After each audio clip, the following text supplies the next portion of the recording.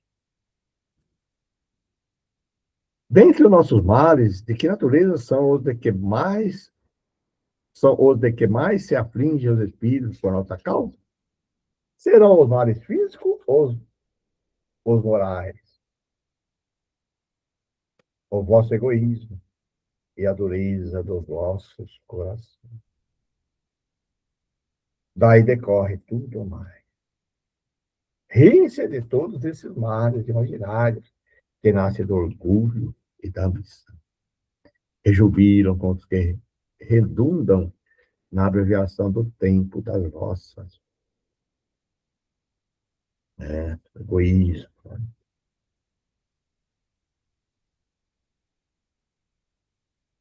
E aí o Kardec comenta. Sabendo-se transitória a vida corporal e as tribulações que lhes são inerentes constituem meios de alcançar o melhor estado, os espíritos mais se afligem pelos nossos males devidos à causa de ordem moral do que pelos nossos sofrimentos físicos, todos passageiros. Poucos se incomodam com as desgraças que apenas atingem as nossas ideias mundanas, tal qual fazemos com as mágoas pueris das crianças. Vendo nas amarguras da vida o meio de nos adiantarmos, os espíritos as consideram como a crise ocasional de que resultará a salvação do doente. Compadece-se do nosso sofrimento, como nos compadecemos de um amigo. Porém, enxergando as coisas de um ponto de vista mais justo, os apreciam de um modo diverso do nosso. Então, ao passo que os bons nos levantam o ânimo, o interesse do nosso futuro, os outros nos impelem ao desrespeito, objetivando comprometer-nos. 488. Os parentes e amigos que nos precederam na outra vida, maior simpatia nos votam do que os espíritos que nos são estranhos? Sem dúvida. E quase sempre nos protege com os espíritos, de acordo com o poder que dispõe. É natural isso. São sensíveis à afeição que eles conservamos? Muito sensíveis. Mas esquece-se dos que hoje ouvidam. Olha aí, esse é o que nós tínhamos preparado para hoje, né? Então vamos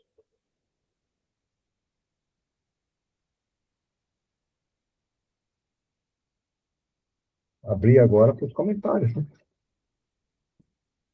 É interessante, né, esse tema, né, para a gente debater.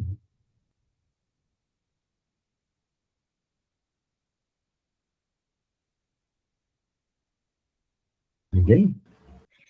Eu cheguei. Boa noite, Pereira. Eu cheguei atrasado Boa aqui, mas eu tinha dado uma lida um pouquinho a respeito desse capítulo aqui. Não fui até o final, porque eu não sabia exatamente até onde íamos, e eu confesso que é um assunto interessante, porque nos remete a coisas que a gente vem discutindo já há tempo, que é a questão de nós estarmos bem, a questão de nós estarmos, né, pensando bem, vibrando bem, e o quanto essa energia, né, que a gente tem que vigiar, enfim, pensamento, o quanto essa energia positiva e às vezes uma energia negativa pode interferir com relação, né, a essas obsessões, essa questão de, como você comentou, né, da questão dos processos aqui, e os convulsionários, enfim, talvez seja o grande sentido, e é difícil isso, né, a gente sem ter uma mediunidade desenvolvida, a gente se colocar bem diante desses conflitos morais, né? Então, quando a gente fica pensando assim numa frase ou num pensamento muito dito, viver em oração, né?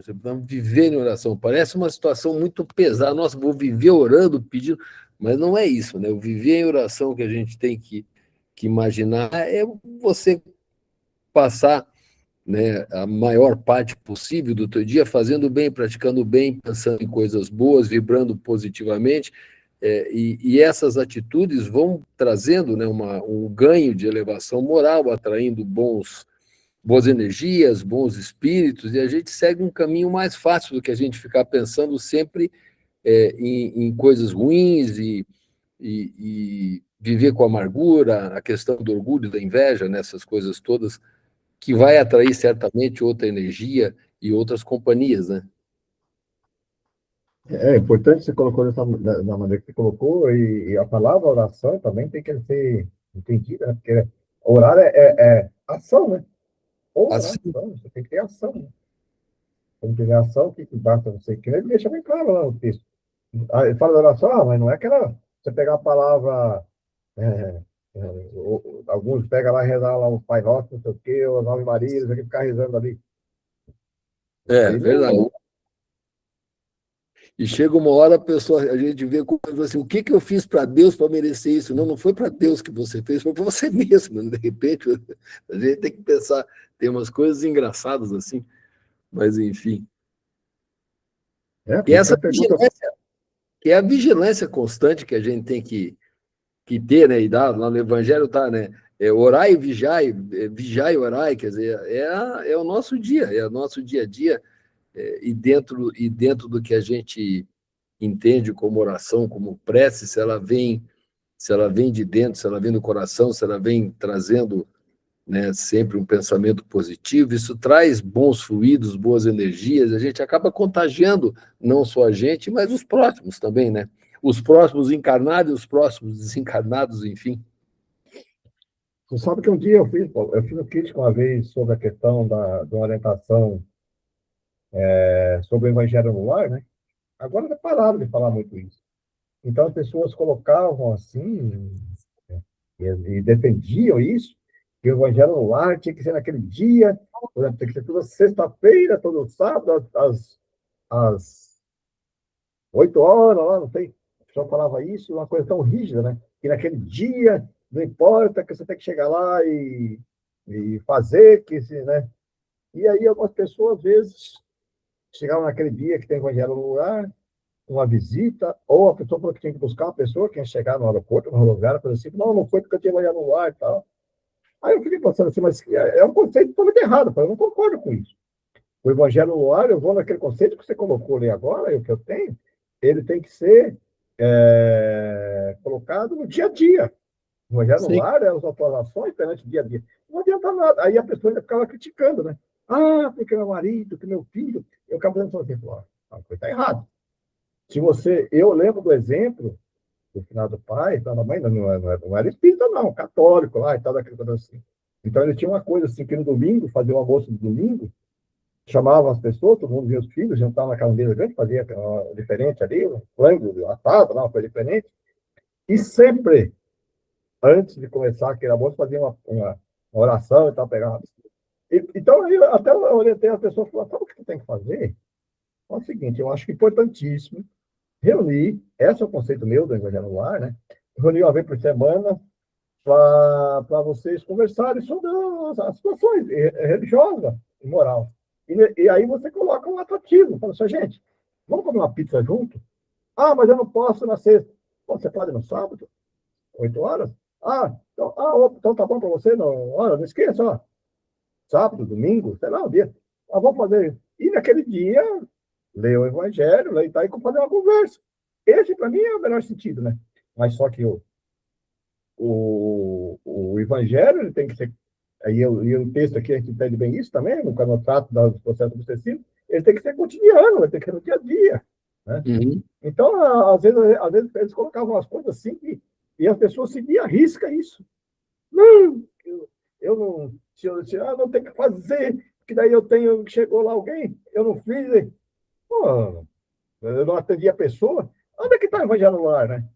Então, se o filho não pode ir naquele dia, por que você não pode? Oh, gente, que dia que você pode? Tem problema. Vamos fazer um dia, um domingo de manhã, vamos, sei lá. Vamos comer uma pizza, vamos fazer um chá, um bolo, sei lá. né? Então tem que mudar a maneira de pensar, né? Nesse sentido. E é o que você colocou, eu acho bacana essa ideia, eu também penso assim. Eu acho que quanto menos força a gente fizer para estar dentro das coisas boas, mais resultado tem. Porque quando a gente quer fazer muita força para fazer o bem, a gente está distante dele. Ah, e impor, né? A imposição é uma coisa terrível, né? É. Ah, tem que ser, você marcou 8 anos, tem que ser. Peraí, gente. Você acha que os amigos espirituais, se você fala assim, puxa, eu tenho o costume de fazer sexta-feira, mas eu não.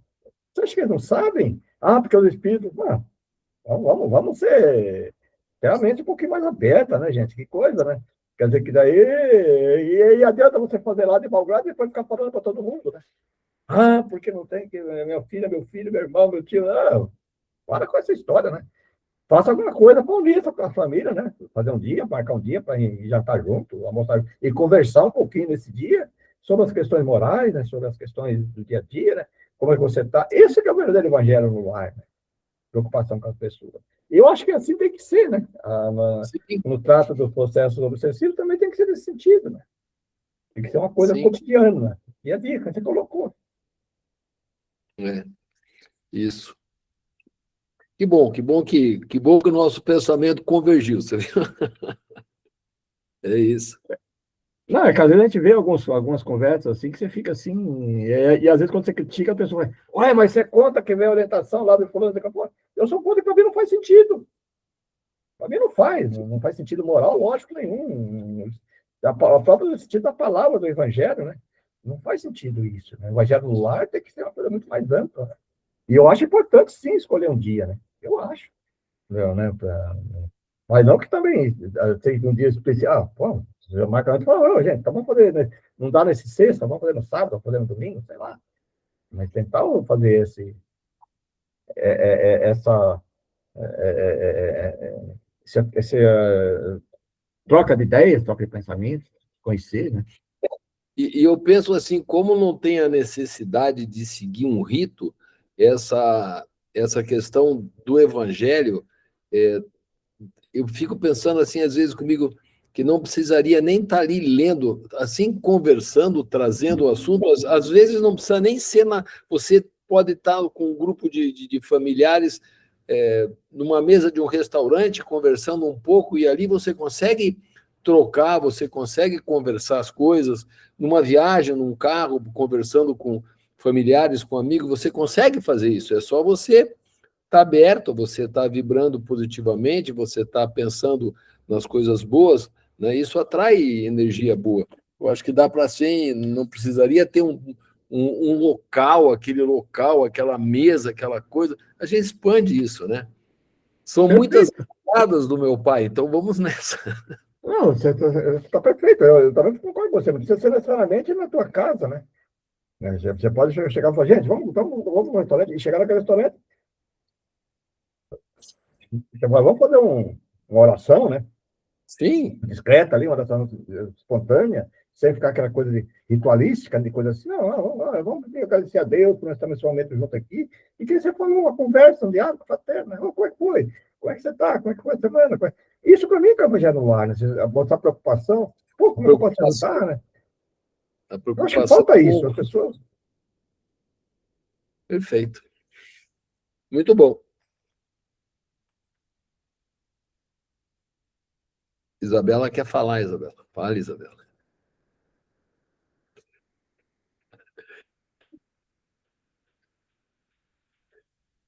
Hoje o Eduardo não está aí, o Ado não está aí, o Ado gosta de conversar também, né? Ah, é, não, né? Muito bom. A Isabela está com o microfone desligado. Tem que ligar o microfone, Isabela. Não? Ela não quer falar. Não quer, não fica quietinho. Não, mas eu acho bacana, e quando nesse trato, nas questões da possessão, dos espíritos, toda a literatura, no próprio livro, diz assim que se você tiver uma vontade firme, tiver um desejo, você consegue superar tudo isso, né? Então, existe uma sobrevalorização do mal, né? Eu sempre falo isso para as pessoas, né? Mas aquele espírito... Gente... Você não acredita que o mal tem mais força que o bem? Até ontem eu estava conversando no nosso estudo da mediunidade, o Deon, sobre essa questão, né? E é um ponto importante isso, dos jogadores. Se você não acreditar que o bem tem mais força, pode parar, né? Pode desistir, né? Você fala, pô, claro que o mal é audacioso, ele faz todo um estardalhaço, faz, né? Você pode ver, quando ele chega, ele gosta de fazer isso aí para demonstrar. Mas, gente, mas os, os bons espíritos, eles eles estão sempre presentes, basta você orar e ter fé e acreditar mesmo, mas tem que ter uma fé e acreditar, né? Da maneira racional, né? Só que a pessoa às vezes valoriza, tem uma valorização, principalmente na questão ligada às influências espirituais. Nossa, mas aquele espírito é tão mal que dominou. Não, dominou porque você está deixando, você permitiu de uma maneira ou outra. Não é fácil, né? Você modificar a ideia das pessoas também. Eu acho que eu tenho um pensamento comigo, cada vez eu penso mais assim, eu acho que a idade vai trazendo um pouco essa questão para um lado mais, menos emocional, digamos assim, mas quanto mais a gente valorizar o positivo, o lado bom, a virtude, né, o bem, menos o mal vai ter chance, vai ter oportunidade, quer dizer, você mexe nessa balança. Ele vai estar ali sempre, né? A questão dos espíritos mais inferiores, dos pensamentos e tal, ele vai estar sempre ali. Mas se a gente valorizar, né, no nosso dia a dia, o lado positivo, o lado do bem, da caridade, do bom pensamento, do buscar o amor ao próximo, compreensão, essas coisas, mais longe das influências negativas a gente acaba estando, e a gente facilita não só o nosso processo, mas o processo daqueles que nos acompanham. Você sabe que a gente você falou, a gente vai chegando a uma certa idade, e a gente vai estar buscando alguma literatura, e a conclusão que eu cheguei, lembra, que eu gosto de ler muito, leio bastante, e eu gosto, estou bem eclético, leio. Aí você começa a estudar as questões do indiano, né? Aí você começa a ver lá os rishis, os sadhu, aí você começa a olhar assim, é, tudo leva nessa questão do pensamento positivo, todos. Já temos vários autores. Sim, Então, toda questão assim, né, na área de psicologia, de autoajuda, sempre você tem que mudar o pensamento. E as pessoas aí às vezes deixam se levar. Ah, mas ele é. Pô, se você valorizar o mal, né? Só que não é fácil, claro que é da real. Até algum momento que às vezes a gente cai, derrapa. mas tem que se Escapa. levantar, né? Tem que aprender a É, se levantar. Mas todas, olha, várias literaturas você vai lendo, chegando assim, todos levam nessa conclusão que o caminho é o pensamento positivo. O pensamento positivo é mudar de comportamento, mudar de tudo, o perdão, né? O amor. Né? é. Então, né? Estamos longe ainda? Estamos, mas aí você começa a olhar outras culturas, outras maneiras simples que as pessoas que se dedicam a isso, né? É o caminho, não tem outro caminho, né? É bem isso mesmo. Essa é a palavra. Esse é o caminho. Eu estava estudando Epicteto, tem lá a filosofia, tem um livrozinho dele, acho que até coloquei no grupo uma vez ali. É fantástico aquilo que ele fala sobre essas questões positivas, né, de mudança, de você interpretar as coisas de maneira diferente. A Aham. filosofia é muito rica, né? Sim, muito Aí, bom. pessoal, acho que foi bacana, né? Oi, sempre é. O estudo passado também foi bem bacana, eu acho que né, tem sido. Sempre é. Então, já que ninguém tem mais nenhum comentário, quem que vai fazer a nossa prece? Eu acho que vai sobrar para você, Paulo. Para mim, É. pode ser.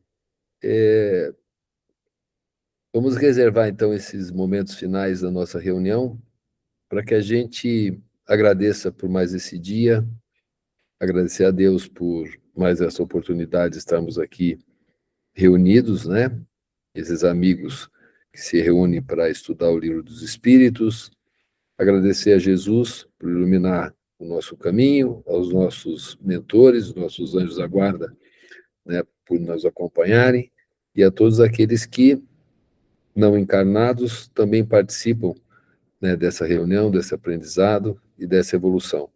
que nós possamos ter um final de semana de alegria junto aos nossos familiares e que a semana que vem seja uma semana profícua, abençoada e que nos aproximamos, né? Nos aproximamos cada vez mais dos nossos objetivos, que é seguir esse caminho, né, de bastante luz, bastante estudo e bastante aprendizado. Uma boa noite a todos, que Deus nos abençoe, que assim seja. Boa noite e até